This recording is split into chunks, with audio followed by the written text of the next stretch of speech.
Prior to the beginning of the curl-up, the examiner needs to ensure that each student has a partner. One student will perform the curl-up, while the partner will help the examiner watch for form breaks. The student performing the test lies with his back to the mat and face looking up. The knees are bent at a 140-degree angle, with feet flat on the mat, legs slightly apart. The arms are kept straight and parallel to the trunk, with the palms of the hands resting on the mat. The fingers are stretched out and the head is in contact with the mat. Up, down, 1, up, down, 2. Movement should start with a slow curling up of the upper spine. Up, down, 4, up. The fingers should slide across the measuring 5. strip Up, until the fingertips reach the other edge of the 11. strip. Up, The student then down, slowly 7. curls back down Up, until the head touches the mat. down, 8. Heels should be Up, kept in contact with the mat at all down, times, 9. and movement should be Up, slow and continuous. down, The 10. protocol is quite Up, different from the familiar and fast-paced down, sit-ups. 11. Form breaks occur. The audio CD cadence will indicate up, down, and the number of curl-ups completed. With the pace called on the CD, students are signaled to start and perform each curl-up slowly. We'll begin the curl-ups now. Ready? Begin.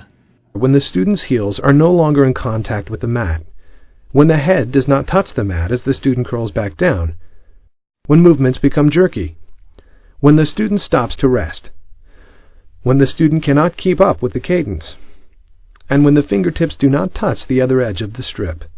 The examiner signals to the partner when a form break has occurred. Today we will be doing the curl-up fitness test. This is one of several fitness tests that we do to help assess your fitness level.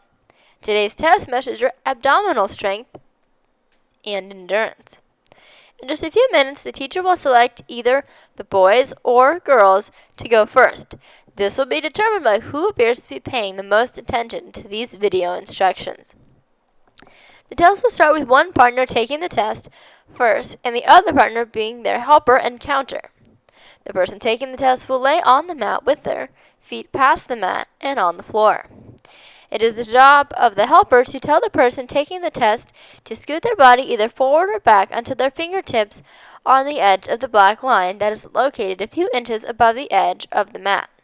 The helper should make sure that the person who is taking the test has their fingertips in the correct location. Otherwise, they need to have their partner move before the test begins. If they are too close to the edge of the mat and their fingertips are already past the black line, they must have them move back. Once they are properly adjusted so that their fingertips are just behind the black line, they are ready to begin. The partner who is not taking the test has a very important job. They must watch the person who is taking the test determine how many times they can curl up and back before making their third mistake. When the partner makes their third mistake, the counter must stop them and make a mental note of what number the person on the tape just said. They must then get in line behind the teacher. When it is their turn to report their partner's score, they should give the teacher their person's last name and the number that they were on when they made their third mistake. The counter should let their partner know when each of the following types of mistakes occurs.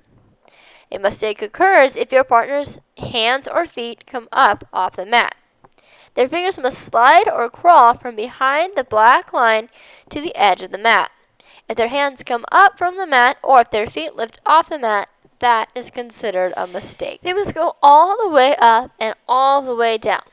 All the way is defined as their fingertips must make it all the way to the edge of the mat when they come up, and all the way down is defined as their head must go all the way back down and touch the mat. If they don't go all the way up until their fingers reach or go past the edge of the mat, or they don't go all the way down until their head touches the mat, that is considered a mistake.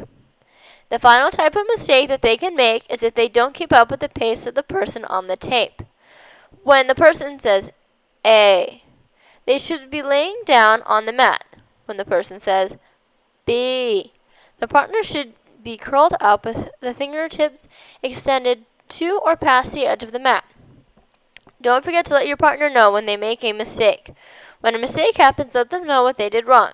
When their third mistake happens, tell them that they are done, and then come get in line to report their score.